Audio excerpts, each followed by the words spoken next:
Le Forum public de communication est le plus grand rendez-vous du Bénin DNS Forum 2017 en termes de participation, environ 300 présences, de qualité des interventions, de contenu et d'impact. Cette troisième édition, en effet, a été l'occasion pour les encadreurs et formateurs du DNS Hackathon et du Women DNS Academy d'exprimer leur satisfaction à l'endroit des différents participants aux deux programmes. Il y en a une qui m'a même dit qu'elle est en 5e année d'informatique à l'université et elle a l'impression qu'en 4 jours, elle a appris plus qu'en 4 ans d'informatique. Donc, on comprend tout de suite que le problème, c'est nous, on a fait une formation, un atelier technique, pratique, et dans le système académique, tout est théorique. Or, la théorie, elle se trouve sur Internet. Donc, si on n'accompagne pas la théorie de la pratique, c'est comme si on ne maîtrise pas exactement comment ça se passe. Donc là, au moins, elles ont mis en place un serveur DNS sous Linux. Elles ont configuré, elles ont vu comment ça fonctionne, on a fait des tests et elles ont compris que ce qu'on leur disait dans la théorie académique, qu'on pouvait la mettre en pratique. Voilà.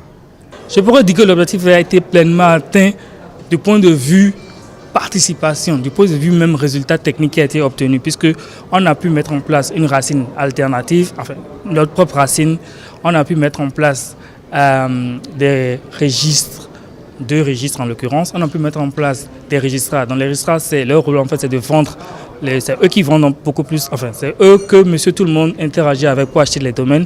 Et puis on a pu mettre en place des résolveurs qui vont permettre de gérer toute l'infrastructure qu'on a développée. Donc ça a été pleinement atteint.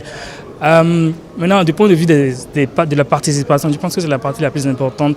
Les participants ont réellement pu, en fait, comprendre comment est-ce que le DNS fonctionne. On peut le dire ainsi, au-delà des discours, des ateliers démos et des communications sur des thématiques dont DNSSEC pour les nuls, DNS Security and Privacy, importance du numérique dans le développement économique en Afrique et l'introduction au DNS, la rencontre du samedi 25 novembre 2017 a été le créneau de présentation des acquis des 4 autres initiatives engagées.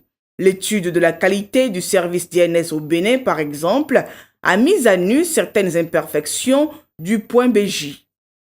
Alors, s'agissant de l'attractivité du point BJ, donc en nous basant sur les 252 réponses obtenues, nous avons tout de suite constaté que beaucoup de gens en fait ne connaissent pas l'extension .bj, puisque l'une des questions justement dans le questionnaire était de savoir si l'utilisateur connaît l'extension .bj.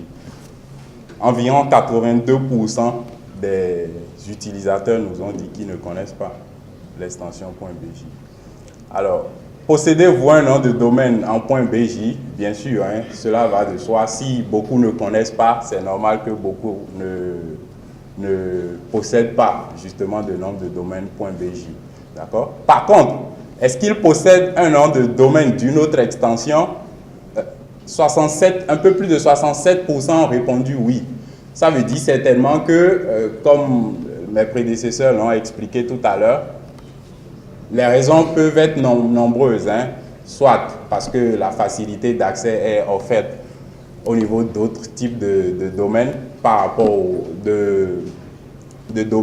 par rapport au point BJ, ou alors il peut y avoir diverses raisons qu'il faut justement essayer de comprendre, okay, et d'inverser la tendance. Du séminaire d'information et de partage avec les secteurs publics et privés est sortie une longue liste de recommandations. Une gestion équitable des ressources nationales comme la fibre optique, la mise à disposition de résolveurs DNS, la résolution des inégalités dans la fourniture d'Internet adressée à l'autorité de régulation qu'est ARCEP Bénin en font partie. Des acquis qui ont ravi Pierre Dandinou, le vice-président ICANN pour l'Afrique. Pour lui, tous ces efforts pourront, dans un futur souhaité très proche, résoudre un certain nombre de problèmes en Afrique. Aujourd'hui, qu'est-ce que vous faites? Qu'est-ce que l'Afrique fait aujourd'hui? L'Afrique est sur Facebook, d'accord? L'Afrique va sur Google. Est-ce que l'Afrique a son moteur de recherche? Non. Oui. est-ce qu'il y a vraiment une industrie de l'Internet en Afrique? Et même les cellulaires, tout ça que vous utilisez, le mobile que vous utilisez, est-ce que les 4 SIM, l'Afrique les fabrique? Donc, on a l'impression que l'Afrique, n'est-ce pas, davantage consomme. Le forum du DNS, en fait, l'idée est venue il y a 5 années lorsque ICANN, voyant un peu comment la plupart des régions se sont présentées dans le programme que nous avions lancé qui s'appelle le programme des nouveaux noms de domaine, hein, où donc ICANN voulait passer donc de 22 noms de domaine que vous connaissez, hein, les plus habituels, .org, .com et autres, à un nombre plus élevé, justement pour essayer d'encourager la concurrence, la compétition. On a remarqué que sur les presque 2000 requêtes qu'il y avait, il n'y avait pas grand-chose de l'Afrique. Il y avait 16 ou 17 requêtes de l'Afrique, requêtes de nouveaux noms, hein, de l'Afrique. Et pratiquement, toutes les requêtes venaient d'un seul pays africain, pour ne pas le nommer, l'Afrique du Sud. Les différentes rencontres et études sur les technologies de l'Internet au Bénin, ouvertes à la communauté technique, au secteur économique et aux utilisateurs finaux d'Internet, pour les organisateurs, ont permis d'atteindre les objectifs de départ et de faire du Bénin, pendant ces 5 jours, la capitale du DNS en Afrique.